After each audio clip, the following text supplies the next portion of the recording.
Rupescha kripa sindhu vaja titanam bhavanebhyo vaishnavebhyo namo namaha.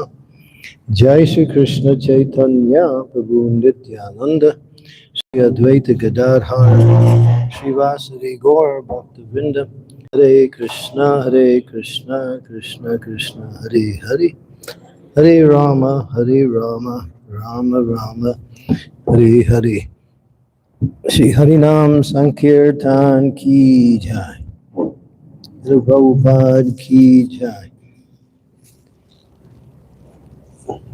Entangled in the material world Ki Jai. Okay. Om Namo Bhagavate Vasudevaya.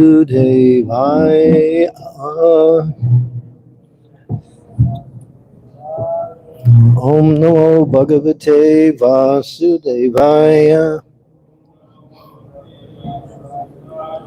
Om Namo Bhagavate Vasudevaya.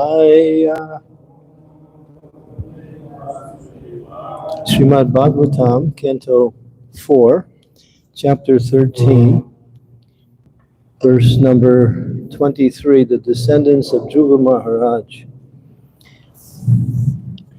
Naivadeya Prajapala Prajabir Agavanapi Yaraso Lokapalanam Vibrapoja Swatejasa Navadeya Prajapala Prajabir Agavanapi Yaraso Lokapalanam Vibradyoja Swatejasa Navadeyam Prajapala Prajabir Agavanapi Yaraso Lokapalanam Vibradyoja Swatejasa.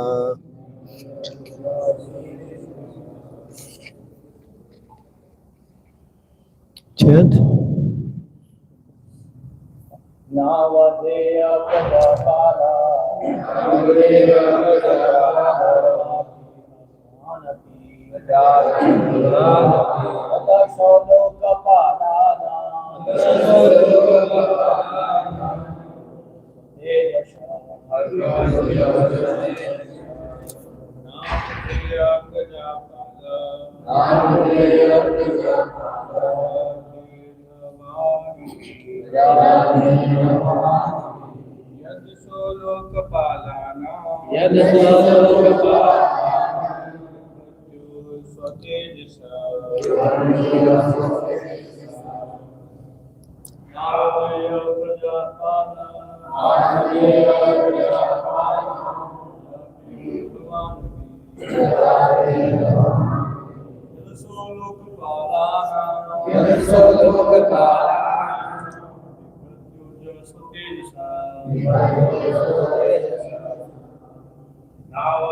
Ladies.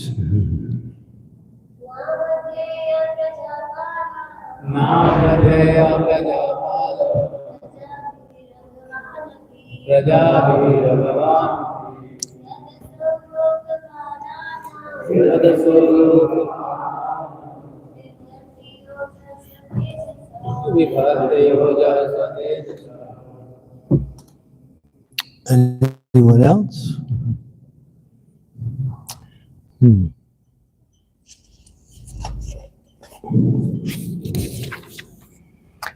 Nah, never. Avadeya, to be insulted. Prajapala, the king. Prajabi, the citizens. Agavan, even sinful. Api, even though. Yat, because. Aso, he. Lokapalanam, of many kings. Bibrati, maintains. Oja, prowess. Swatejasa, by personal influence. Translation. It is the duty of all citizens in the state. Can you hear? It's a big echo. You can hear? You can hear? Can you hear the echo? It's everywhere.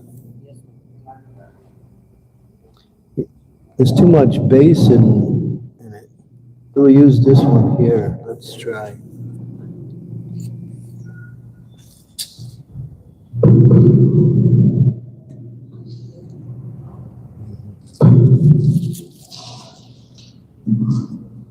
Hare Krishna. Is that better?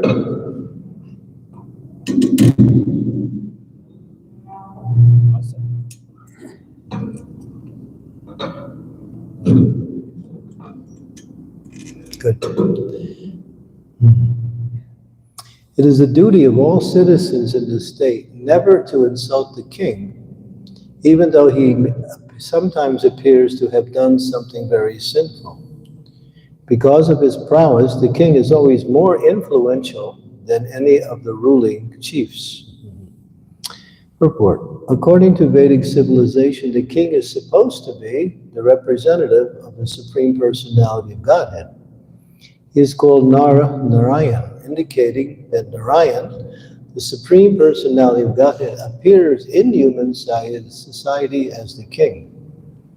It is the etiquette that neither a Brahmana nor a Kshatriya king is ever insulted by the citizens.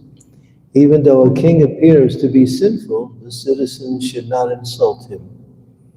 But in the case of Venu, it appears that he was cursed by the Nara Devatas. Therefore, it was concluded that he was sinful. His activities were very grievous, or very severe.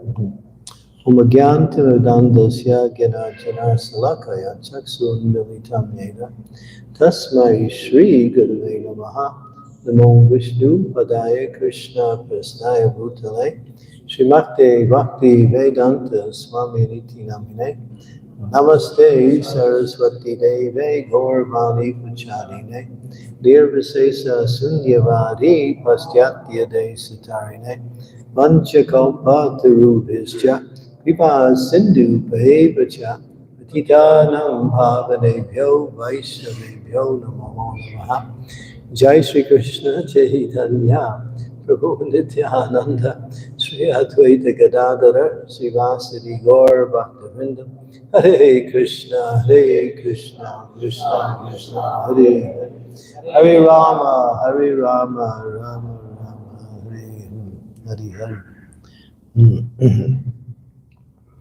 So the Lord represents himself in different categories, personalities, as he appears in this material world. And so here it's mentioned, Prabhupada uses the word supposed to be, the representative of the Supreme Personality of Godhead. But we don't find that, especially in today's world, where people are so disoriented, unhappy, very much disturbed by the ruling class nowadays, because the ruling class, you might say there's a few countries, like at least India, you have a good ruler here. He fits the description, he's quite saintly. And he rules with many religious principles. But if you go around the world, you don't find that anywhere, hardly. Maybe a few are pious, but most of the kings are taking advantage of the citizens by using their position to get as much fame, popularity, and at the same time finances, so they can, how we say, live very royally. And so we find in today's world, they're mostly like King Vena. Not as bad as King Vena. I mean, King Vena was quite horrible. When he was a young boy, he used to play with his friends, and then he would kill them at the end of the game, especially if he lost. So that's not a really good way to grow up. His father was King Anga, who was very pious, but his mother, she came from a family that I think her father was a demon. Yeah. So therefore, it says that in most cases, the son takes on the qualities of the mother, and the daughter takes on the qualities of the father. Generally, that's the case, but it's not an absolute case. But in this case, it is.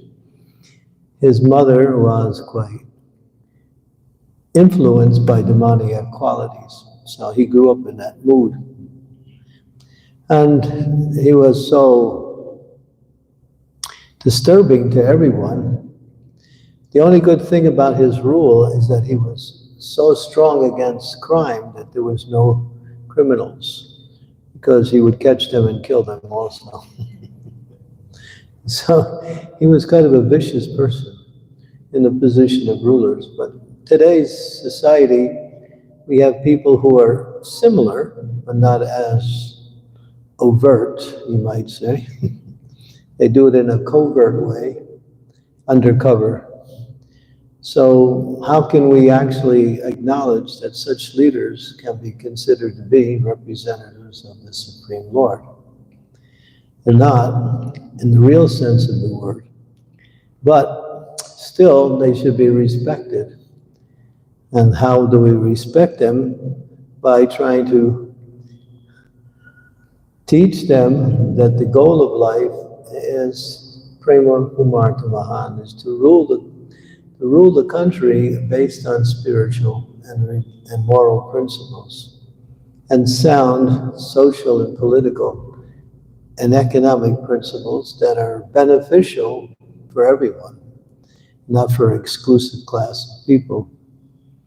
Today's world, there are vested interests everywhere, and very few people get benefit. Few people get benefit by the leaders, and the rest have to struggle just to make a living. And they're always exploited by excessive taxes. Prabhupada talks about that. He says, as Kali Yuga goes on, he said there will be more and more taxation of the citizens and higher inflation, or higher prices also. So commodities will continue to rise in price, and at the same time, people will be taxed more and more. And it says as this continues, people will get frustrated and leave their home and go to the forest. That's Bhagvatam mentions that. Well, that's as Kali Yuga progresses even farther.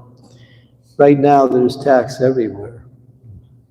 Everywhere you turn around, there's a tax. This tax, that tax.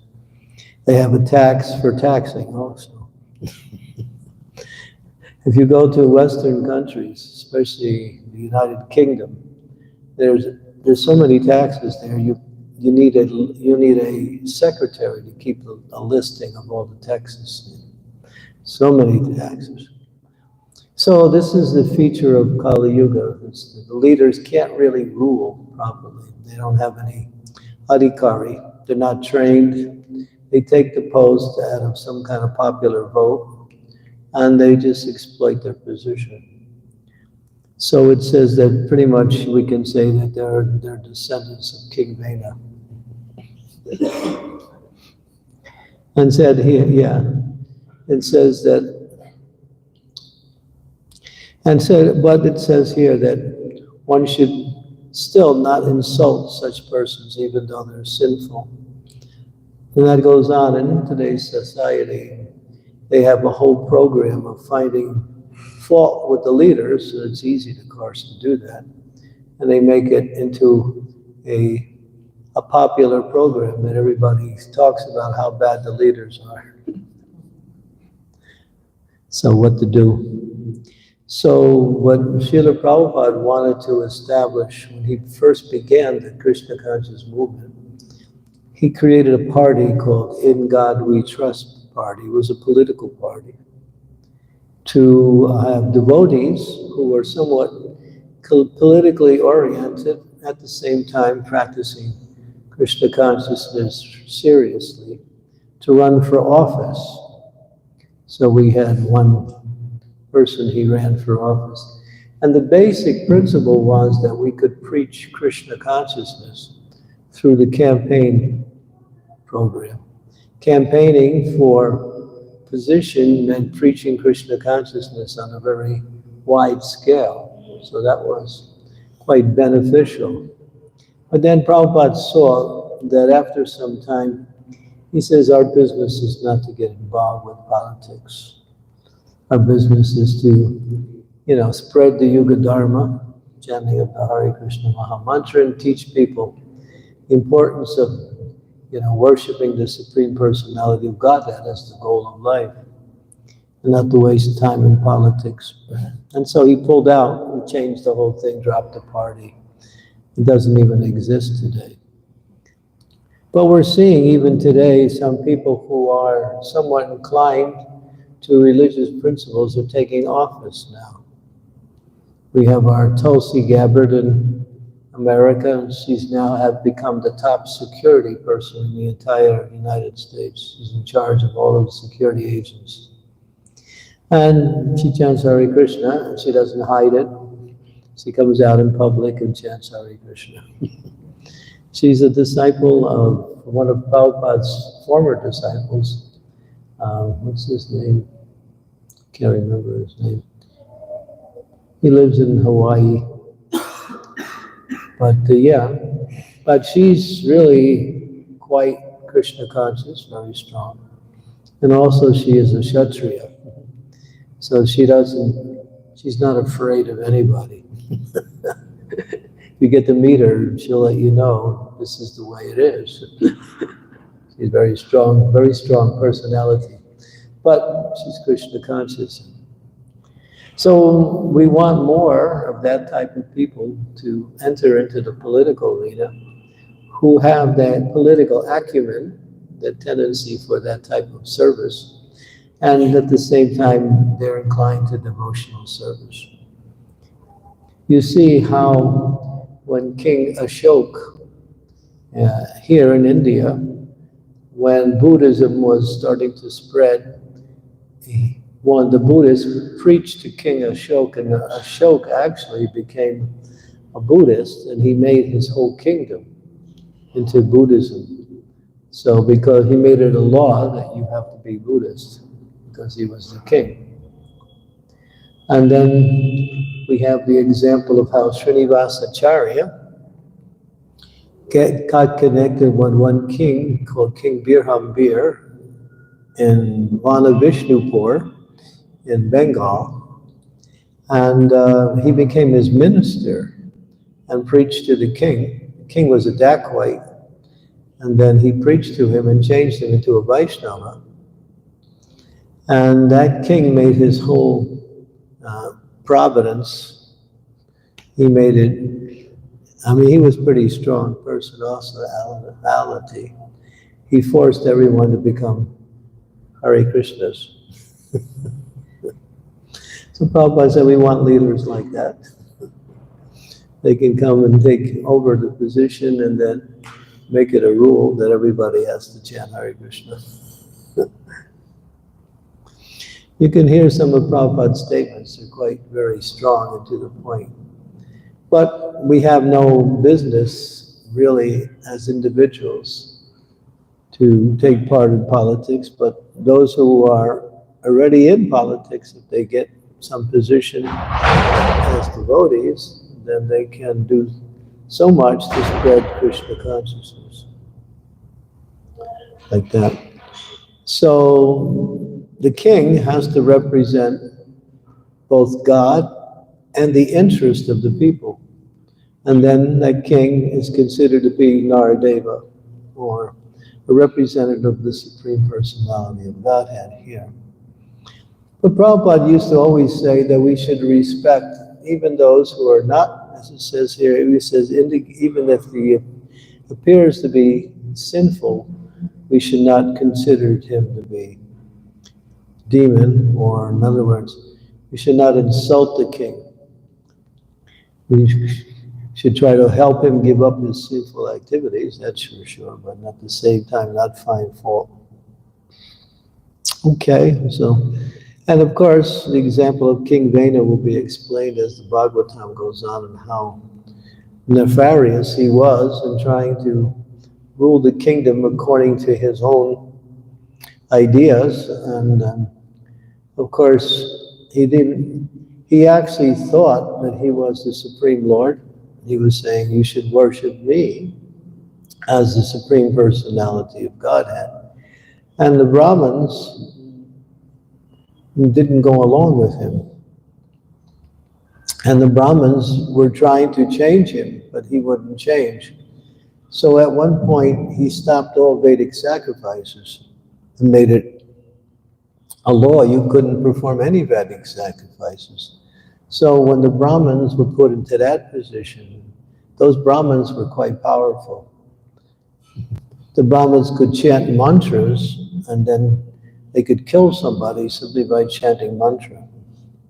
Because if you know the art of mantra, when you chant, you can, whatever that mantra is meant to do, if you know how to chant that mantra purely, you can move the material energy. And of course, when we chant Hare Krishna purely, we become purified and we can elevate our consciousness back into the spiritual world.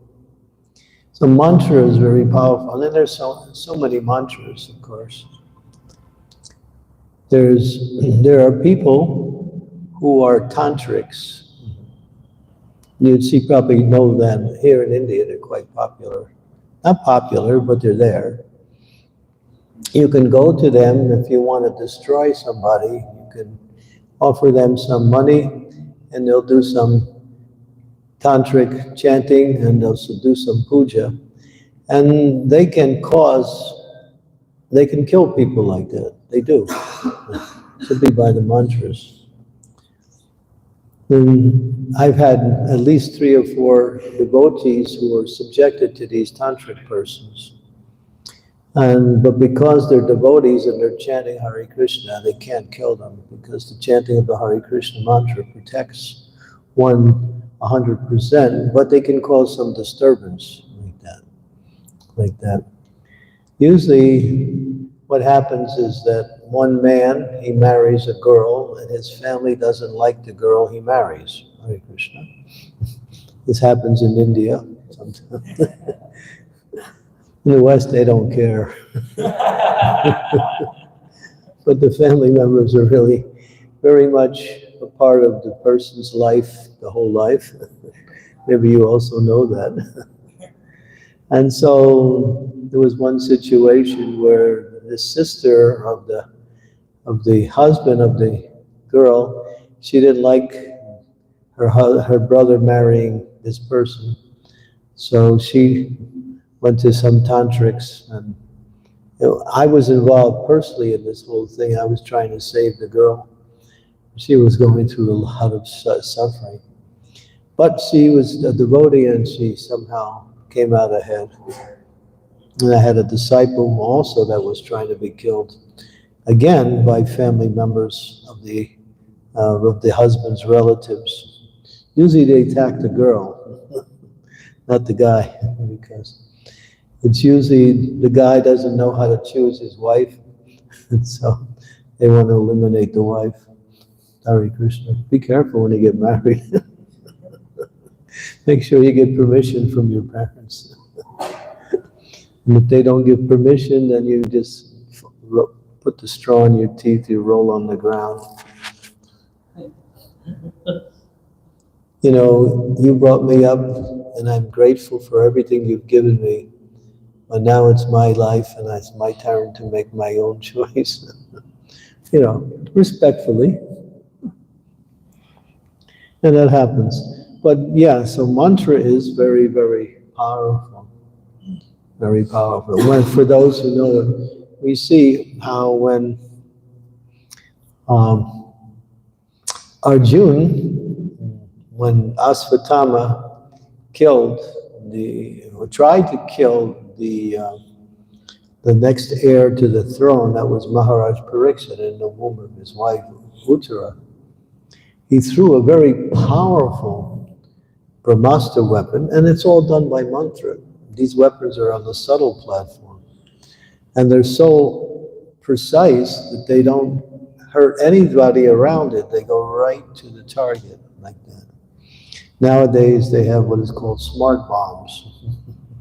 I don't know if you know anything about military nowadays. They're making these bombs that are guided by electronic devices that can go right to the target. And if the target moves, the bomb chases you. So they're fighting wars like that now. I'll tell you one story. This was in the Ukraine war. This has just happened recently, within the last year. One devotee, he was a soldier in the war, and he had many colleagues who were not devotees, and he was preaching to his fellow soldiers to, you know, take up Krishna consciousness, chant Hare Krishna. So they weren't so interested. So there was an air raid where all the bombs were coming, so they had to go into the bunker to get protection from the bombs. And so he went in with a number of his fellow soldiers, and a bomb came right into the bunker and landed on his shoe and didn't go off. A missile landed right on his shoe and it didn't go off. So his friends, after that, they saw them, they all became Krishna conscious. This guy's got some power. So Krishna helps you if you want to preach sometimes. Yeah, so the stories in the Ukraine now are some pretty fantastic stories with devotees. I'll tell you another one. You like these stories? Yeah, this story is really good. This is all glories to the ladies. So the devotees were having a festival, big festivals, Sadhu Sangha festival, Bhakti Sangha they call it. And there were, you know, maybe thousands of devotees there for the festival. And then the Ukraine army showed up and saying, we come to take all of the men into the army. Because the Ukrainian army is really quite, they have to kind of force people to get into the army. So they came with their trucks and all of their weapons, and they were going to make all of the men in the festival. So what the ladies did, the ladies laid down in front of the trucks so the trucks couldn't move. All of the ladies laid down, just like they, you know, the gopis laid down in front of the chariot so Krishna couldn't leave Vrindavan. So all of these ladies, they prostrated themselves right in front of all of these army trucks, and the trucks couldn't move because the ladies wouldn't move. And of course, they wouldn't drive over the ladies. But they risked their lives, they took a chance. So the army said, all right, we'll be back tomorrow. So that night, everybody cleared out. And when they came back, there was nobody there the next day. So the lady saved all of these persons from being enlisted into the military. These are stories that are happening in the war. So there's always many, when it comes to devotees, there's always, Krishna is always there in one form, saving the devotees from difficult situations. So yeah, but you can keep praying for them because the war is still going on. So far, no devotees have been killed that have been citizens. We have about 20,000, 30,000 devotees in Ukraine. And none of them have been killed. Only the ones who became soldiers, some of them actually joined the army.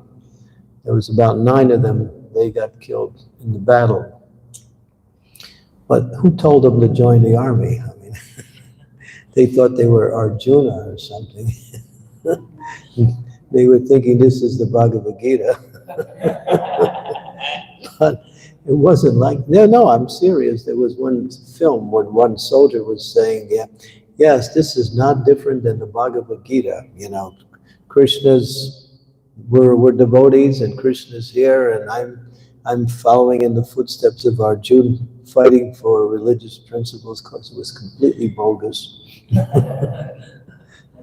So that kind of thinking that doesn't really make any sense, you know. That wasn't a religious war. But some devotees decided to join. And unfortunately, they lost their lives in the battle.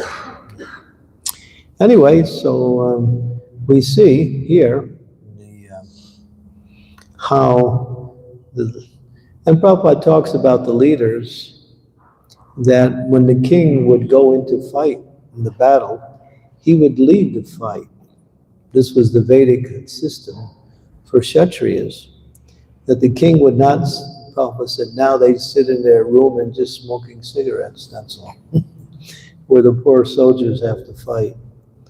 But the Vedic time, the king he'd be out there in the front, leading the charge against the enemy. And the war would be over when the king was killed. As soon as the leader on either side was killed, that meant the war was over. And that side lost, the one who lost their king, like that. That was Vedic culture. That's how they used to fight. There was rules for fighting. Nowadays, they don't have any rules. They just do whatever they want. Jai Shri Shri Radha Damodar, Shri Shri Gauratai, Jagannath Baladev, Subhadra Maharani Ki Jai. So yeah, nowadays the leaders, they stay back and just making plans, but they're not really out there in the battlefield. And that's the way Kshatriya are supposed to be there. If they're going to declare war, they should also be there to fight. But that doesn't happen nowadays because it's Kali Yuga. Okay, so and if you read, you hear from the Mahabharata, how when the battle of Kurukshetra was there, they would fight during the day, and at night they would sit together, both sides, the leaders, and they would talk, and they would enjoy refreshments together and just talk friendly. And then the next day they'd be out fighting each other again. So there was a type of etiquette behavior in the mood of Kshatriya Dharma, where there was a sense of principle that they would fight upon and not simply fight for the sake of fighting. That was really true Kshatriyas. And of course, it mentions that if two people were fighting on the battlefield and they were fighting with swords, and one of them lost their swords in the fight, the other person would wait until he picked up his sword again, and then they would resume fighting. He wouldn't take the opportunity to kill the person who was unarmed, because it says you can't kill an unarmed person, or you can't kill a person who is mad, not very intelligent, like that. So they had so many rules for battle, like that. And that's actually Kshatriya Dharma. It's almost like a sport, along with a mood of service by protecting the citizens. And that one situation also where Duryodhana said to Bhishma Dev, you're not fighting to your capacity. You feel you got some sentiment for the Pandavas. And that was true. He was right. Because Bhishma Dev raised the Pandavas when they were children. He was their grandfather. And because their father, Pandu, was killed, so Bhishma Dev took the responsibility of raising the Pandavas. So they were like his sons. But now he was fighting against them. Why did Bhishma Dev go against the Pandavas? Why didn't he join the Pandavas side? He was inclined to the Pandavas. Because it mentions there was two reasons. One is the external reason, and one is the internal reason. One is the material reason, one is the spiritual reason. Material reason was that Duryodhana, Bhishma Dev was actually the king. He was meant, but because he was a brahmachari, brahmacharis can't be kings. They have to be when we say grihastas. So he wasn't worthy to have the throne. That's why the battle was there. Actually, Bhishma Dev was the real king. And so he had no position. But Duryodhana said, you come and you fight on my side, I'll make you commander of my armies, I'll take care of all of your needs, gave him everything he needed to live, and made him commander of the armies. So Bhishma Dev felt indebted. Prabhupada says, if someone maintains you, takes care of you, there's some responsibility towards that person. There's some duty, just like our parents, they take care of us when we're young. So we have a responsibility to reciprocate and serve them in different ways. That's proper etiquette, proper behavior, proper, what we say, gratitude. So anybody who does anything for you in a beneficial way, there's always some gratitude for that. That is actual Vedic culture. Nowadays, that's being lost because economics now become the dividing principle or the motivating principle, and not so much, personal exchange.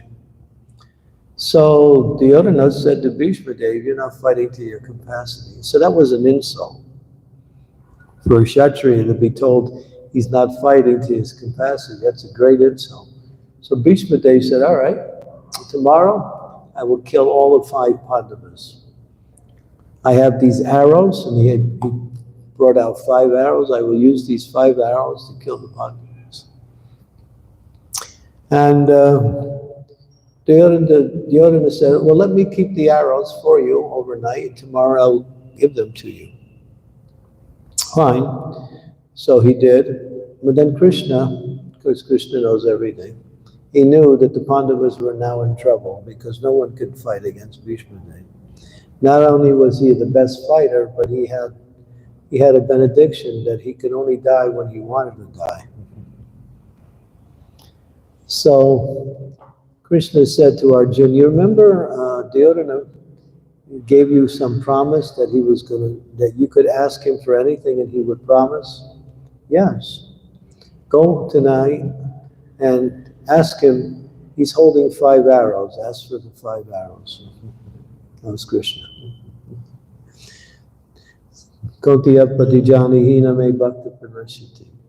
So Arjuna went to Duryodhana that evening. They were sitting again. Duryodhana said, oh, Arjuna, you come. Yes, I've come to ask that favor you promised me. All right, you want the kingdom? You can have the kingdom. Now, Prabhupada responds by saying, a Kshatriya will never take the kingdom by charity. He will never take the kingdom by charity. So Duryodhana knew he wouldn't accept it anyway. But he made that gesture.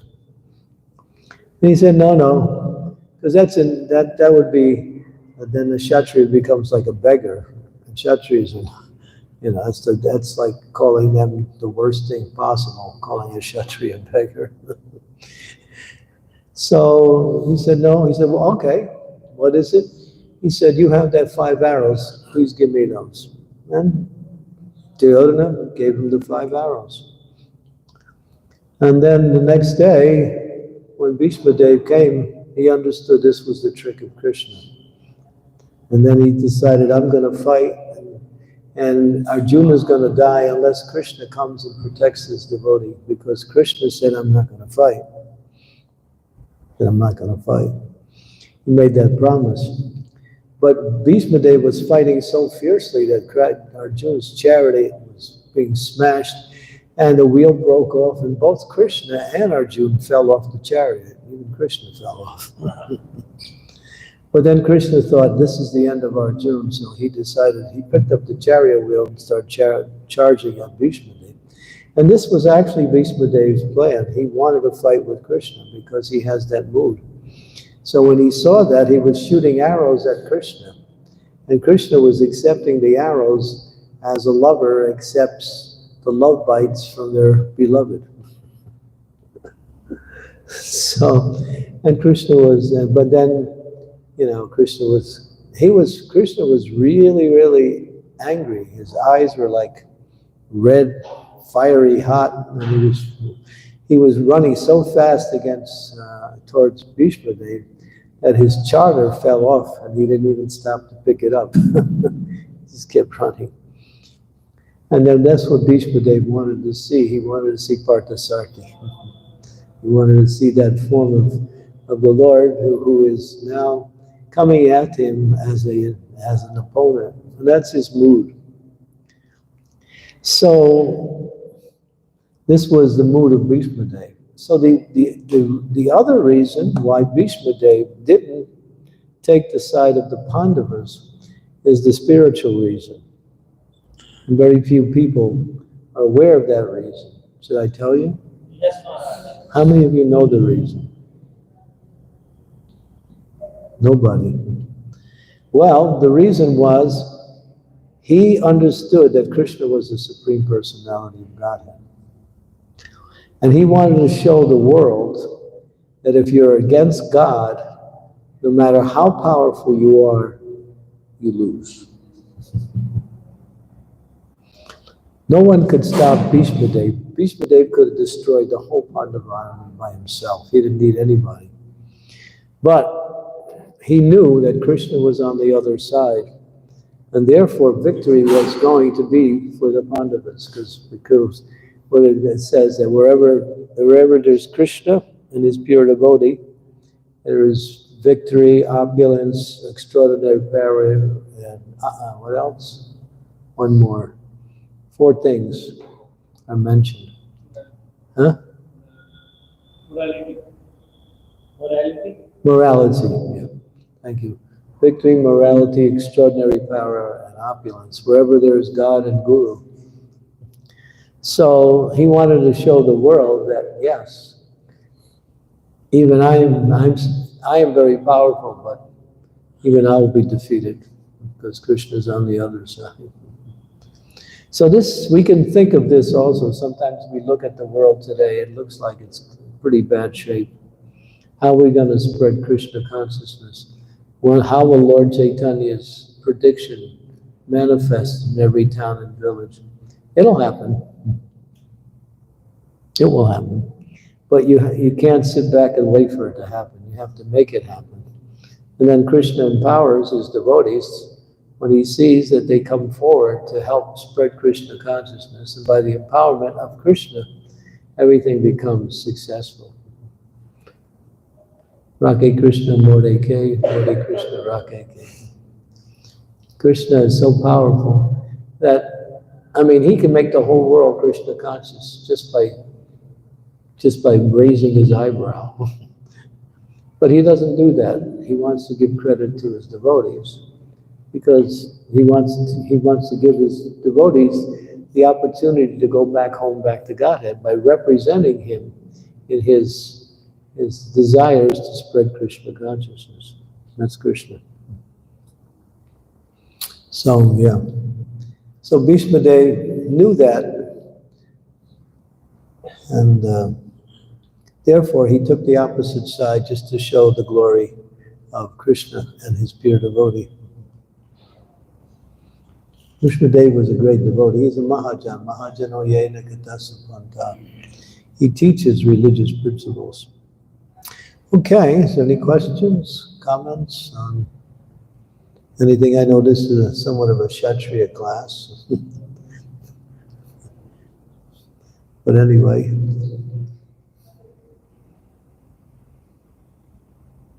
Maharaj, in this particular shloka, it is mentioned that if there is a leader and if, unknowingly or knowingly if he commits some sinful activities also, we should not condemn or criticize. So, Maharaj, many a times it happens in spiritual cultures also that in such organization, leaders sometimes get corrupt and people because of so much of awe and reverence, they never feel like saying anything and they end up getting exploited. So Maharaj, how to take such shloka in terms of when we are talking about spiritual organization? Well, we can't allow irreligion or sinful activities to go on and think that it's okay because it's being done by someone who is in a leadership position. But it has to be done like Srila Prabhupada gave the formula. He said every temple should have a board of elders, board of senior, and any problem that happens in the community, the person who causes the problem, they come before the board, and it's like a trial. They hear the case and then they make some judgment like that. So we're not doing that. We don't. Where's our board of seniors to manage that? What if there's any deviations? You know, we should have that. And therefore, if you allow sinful activities or even people who are exploiting others to go on, then that'll affect the whole atmosphere and it becomes very difficult to practice Krishna consciousness. So that has to be checked in the proper way. Not simply talking about it on the side and condemning the person and nothing changes, you know. That doesn't do anything. Is that hundi, is that box there on the top of Ola Lakshmi, is that tied down? Or can you just pick it up and walk away with it? It's tied? You know what happened 3 nights ago in Mayapur, somebody came into the temple and stole 2 hundis. In the middle of the night, 1 o'clock in the morning, somebody dressed up as a devotee at Tika. You can see it because they had closed cameras, and it was, he had a Sika, he had a bead bag, he had dhoti, and he's walking around, and he picked up the hundi from Lord Nrsingadev and from Radha Madhava, got away. It happened with us Maharaj last year. So someone came in the night, midnight, and they just broke the lock and he stolen a bag also from temple and he put all the money and ran away. Did you catch him? Maharaj, police caught them, but we never got the Lakshmi. So purpose was. The police took the money because they needed some payment. Yeah, we should be very, because people give donations to the Lord, and therefore we should protect. That's an offering. That's devotional service when they offer some Lakshmi. We keep vacating, Maharaj. Every 5-6 days we keep vacating. Every 5-6 years we do what? We are just collecting and keeping it safe in the accounts. With that box, you can't move? This is a very heavy box, Maharaj. No one can steal it. No, I mean the one on the top. Yeah, yes, Maharaj. We keep it inside. Oh, that one comes inside. Yeah. You don't, that's only during the day, right? Yes. But even, I mean, I was in New Vrindavan and somebody came and stole the deity in the middle of the day. It was a shalagram.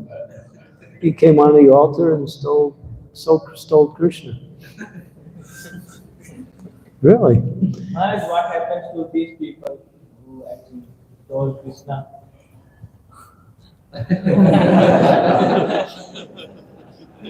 You have to ask Krishna, I don't know.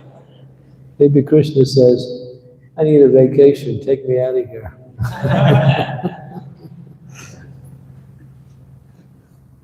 So, yeah. But, of course, they have to get some reaction for that. But we should protect the deities.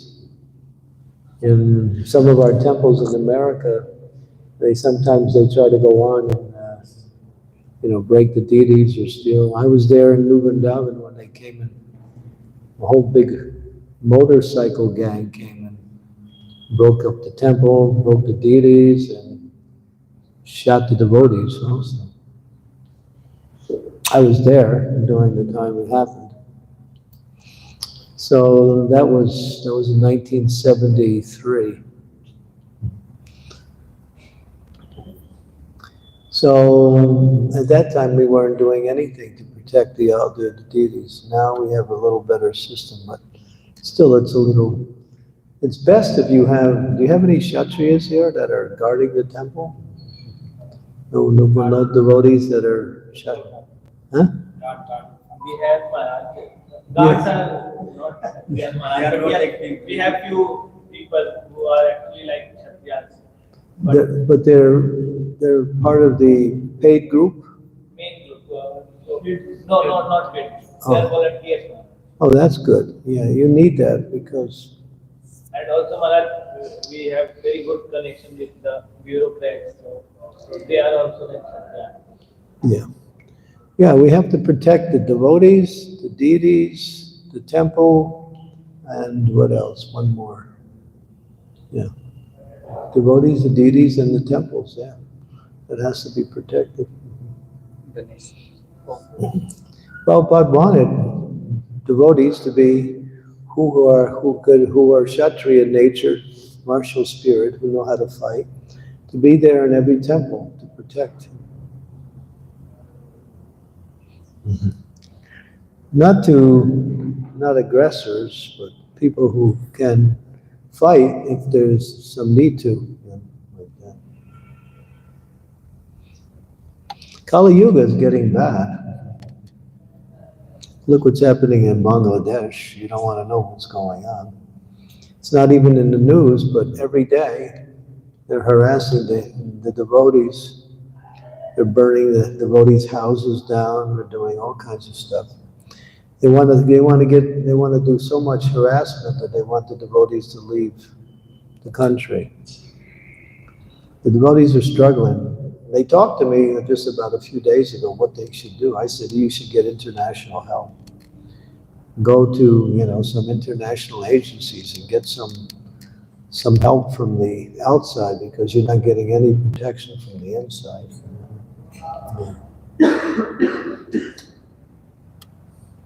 Anyway, this is Kali Yuga. Prabhupada said, as we make advancement, we become more stronger, we will get more and more opposition. So as you become more successful, your enemies will appear more and more. But Krishna's there. Nothing to worry about, as long as we take proper precautions. Okay, any other questions, comments? I have one more question. In general, when we go and meet sometime big businessman, and we see that their life is not even having a basic standard. They are lying, they are getting intoxicant, and they are having relationship issues and everything. But still, Maharaj, they come to devotees and they seek guidance. But at the end of the day, because they have the intoxication of power so much that they don't even want to submit to a devotee, and they will do what they want to do, and whatever they are already doing. बंद कराएंगे. So what they are already doing. So Maharaj, sometimes we see that this is wrong, and if we will say strong way, they will disconnect. So there is a kind of dilemma, Maharaj, how to respond to such people. Sometimes we feel that we should be like thoroughly honest with them and tell them. But Maharaj, because there is so much of spiritual organizations and people are not giving any standard, so they might just go to such organization where they will not get any correction. So how to deal in such situation? If they're coming to you for help, Yes, Maharaj.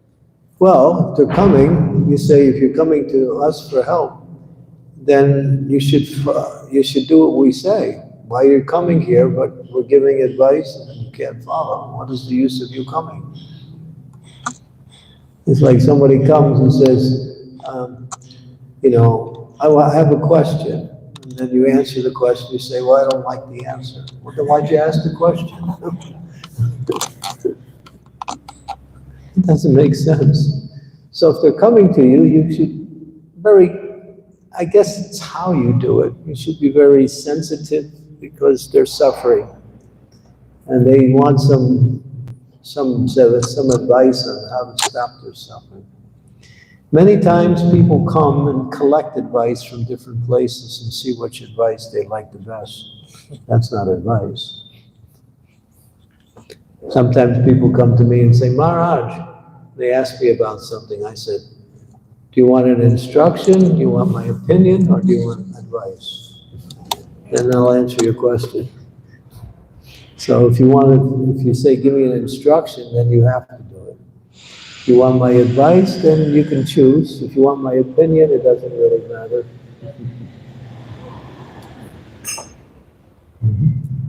So yeah, I think it should be straightforward and telling them what you feel is the best thing for them, but do it in a very way that they can feel that you care for them. And we do. We want to help them. But if you just make it like you just become very heavy with them, then they'll back off. Because they're suffering. They don't need somebody to really chastise them for their mistakes. They need somebody to be concerned and try to help them. But I don't think you should compromise, because what is the use of compromising?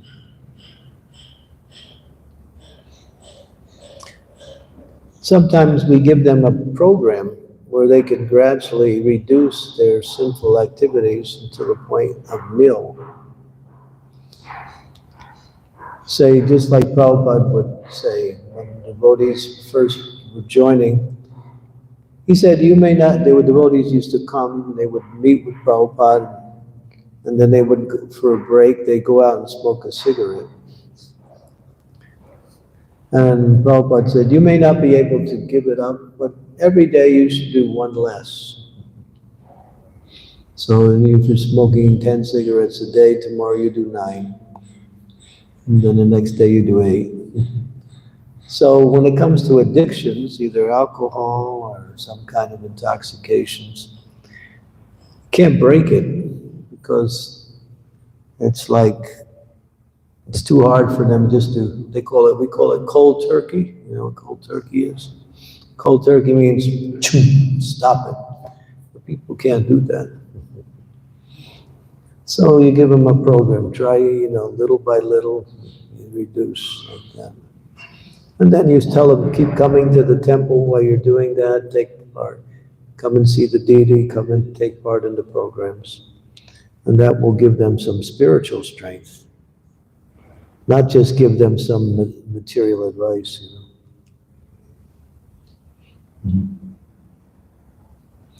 So yeah. Yeah, so you can't be really heavy with them.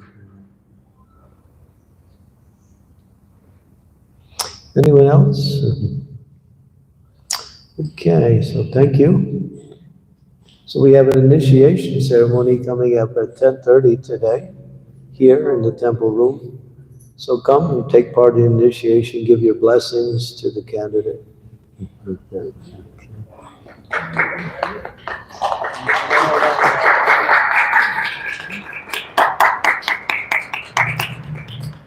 Shri Prabhupada ki His Holiness Chadramauli Swami Maharaj ki jai. thankful to Maharaj for his divine association. And as Maharaj mentioned, today there will be initiation ceremony in the temple hall. So Maharaj is going to give initiation to a devotee. So we can all gather here, and we can also experience the spiritual experience that Maharaj will going to bestow today. So we will thank Maharaj by loudly chanting Hare Krishna Mahamantra once. Hare Krishna, Krishna Krishna, Hare Hare, Hare Ram, Ram Ram, Hare Hare. Thank you so much, Maharaj. Let's see here.